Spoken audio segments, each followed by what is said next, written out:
नमस्कार,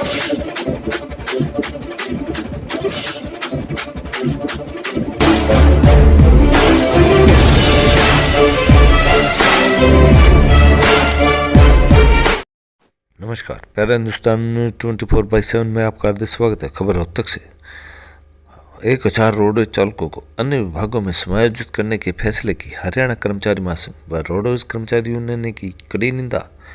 सरकार ने समय रहते कर्मचारी हित में अपना फैसला वापस नहीं लिया तो हरियाणा कर्मचारी महासंघ व रोडवेज कर्मचारी यूनियन सरकार के खिलाफ आंदोलन छेड़ने पर होंगे मजबूर।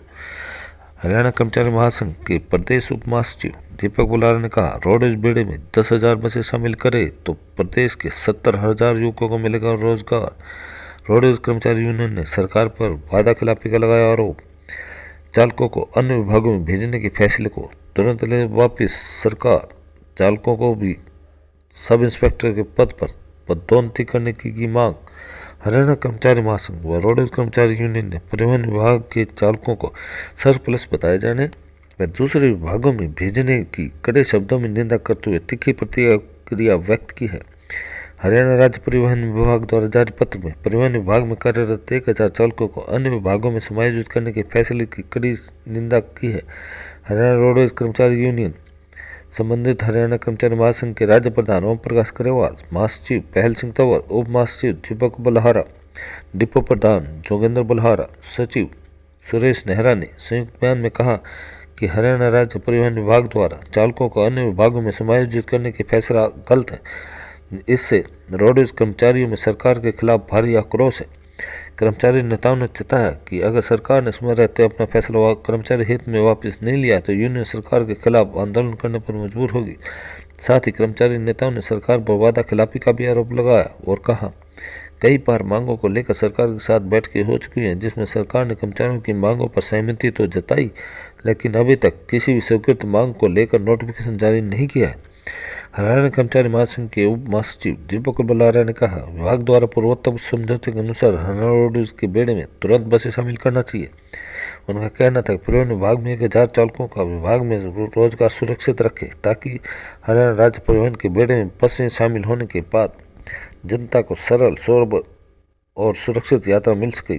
बसें शामिल होने के बाद विभाग में कार्यरत चालकों को अन्य विभागों में नहीं भेजना पड़ेगा। उन्होंने बताया कि कोरोना काल के दौरान रोडवेज कर्मचारियों ने अपनी जान की परवाह किए बगैर प्रवासी यात्रियों को सुरक्षित उनके घर तक पहुंचाने का काम किया है।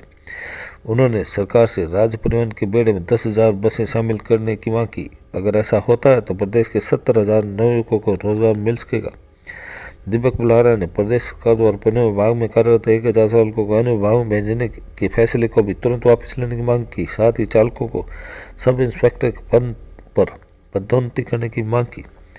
उन्होंने बताया कि परिवहन विभाग में चालकों की बढ़ती 4200 बसों की संख्या पर नियमानुसार की गई थी, लेकिन वर्तमान सरकार द्वारा अपने 6.5 वर्ष के कार्यकाल में कोई भी नई बस न खरीदकर केवल कोरी बयानबाजी करती रही, जिसके चलते विगत वर्षों में 850 बसें कंडम हो गई और वर्तमान में विभाग के पास बसें घटकर केवल 3350 ही रह गई है।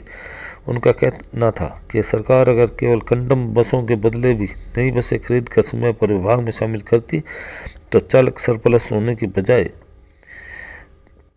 पूर्व परिवहन मंत्री कृष्णलाल पवार व वर्तमान परिवहन मंत्री मूलचंद शर्मा द्वारा लगातार नई बसें खरीदने व विभाग का विस्तार करने के बयान दिए जा रहे, परंतु सच्चाई इसके विपरीत है क्योंकि उनके बयान सारे झूठे साबित हो रहे हैं। उन्होंने कहा कि परिवहन विभाग एक आम जनता से जुड़ा जनहित का विभाग है। प्रदेश की जनसंख्या लगातार बढ़ रही है, लेकिन भाजपा सरकार आम लोगों को बस सुविधाएं उपलब्ध कराने के बजाय उल्टा घटाने पर तुली है। इस प्रकार सरकार द्वारा यह दावा करना कि प्रदेश की जनता को सुलभ व सस्ती परिवहन सुविधाएं उपलब्ध कराई जा रही है, सच्चाई इसके विपरीत है। सरकार की गलती नीतियों के कारण विभाग को निजीकरण की ओर स्पष्ट इशारा करता है। रोहतक से हर्षद सैनी की रिपोर्ट। मैं दीपक बल्हारा, प्रदेश उप महासचिव रोडवेज कर्मचारी यूनियन हरियाणा, संबंधित हरियाणा कर्मचारी महासंघ। जी, क्या मामला? कल प्रदेश सरकार द्वारा एक पत्र जारी किया गया है जिसमें सभी विभागों को ये लिखा गया है कि आपके विभाग में जो चालकों की संख्या है, जो रिक्त पद है वो बताए जाएं और हरियाणा रोडवेज से जो भारी चालक हैं हरियाणा रोडवेज के उन चालकों को उन विभागों में समायोजित करने की बात की गई है। हमारा सरकार से ये मांग है कि एक तो पहले ही आम जनता को सरकारी बसों की सुविधाएं कम मिल रही हैं, ऊपर से जब 1000 चालक दूसरे विभागों में चले जाएंगे तो निश्चित तौर पर प्रदेश की जनता को इससे भारी कठिनाई होगी और विभाग के अंदर भी हजारों पद जो है चालकों के रिक्त हो जाएंगे। हमारी सरकार से मांग है कि इस तरीके के जो तानाशाही फरमान हैं इनको तुरंत प्रभाव से रद्द किया जाए। साथ ही जो उन्होंने कहा है कि 1 महीने के अंदर अंदर जो चालक ज्वाइन नहीं करेगा दूसरे विभाग के अंदर, उसकी सेवाएं समाप्त कर दी जाएंगी। हम सरकार के इस फैसले की कड़ी निंदा करते हैं और जल्द ही एक मीटिंग बुलाई जाएगी सभी यूनियनों की, जिसमें सरकार के इस तानाशाही फरमान की निंदा की जाएगी और साथ में एक बड़े आंदोलन की शुरुआत की जाएगी, जिससे कि आम जनता और विभाग जो रोडवेज का वो बचा रहे सके। नहीं, जैसे चालक दूसरे डिपार्टमेंट में जाएंगे तो नहीं सर्विस तो वही रहेगी, सर्विस तो वही रहेगी सर, लेकिन उसके बाद जो रोडवेज की बसें हैं वो मतलब खड़ी हो जाएंगी, वो बसें खड़ी हो जाएंगी। हमारा एक इस बारे में एक अंदेशा है कि जिस तरीके से किलोमीटर स्कीम की बसें विभाग के अंदर शामिल की गई हैं, सरकार कहीं न कहीं इन चालकों को हटा करके विभाग को सिकोड़ने का काम करेगी और साथ में जो 700 बसें किलोमीटर स्कीम की आई हैं इनको भी और ज़्यादा बढ़ा करके केवल इस नाम पर कि हम जनता को सुविधा देंगे, विभाग का निजीकरण करने का प्रयास। मतलब जो चालक को दूसरे में भेज रहे हैं डिपार्टमेंट में, उसका मेन कारण ये है कि जो किलोमीटर स्कीम आ रहे हैं उनको बढ़ाना है, उनको बढ़ावा देने के लिए, या जो परमिट STA परमिट है उनको बढ़ावा देने के लिए और जो किलोमीटर स्कीम की बसें हैं उनको बढ़ावा देने के लिए सरकार इस तरीके के कदम। इस संबंध में पत्र लिखा है यूनियन ने, वो कल ही चिट्ठी जारी की गई सरकार की तरफ से। जल्द ही एक मीटिंग बुला करके सभी यूनियनों की एक मीटिंग बुलाई जाएगी, जिसमें सर्वसम्मति से जो भी फैसला होगा उस पर हम अमल करेंगे।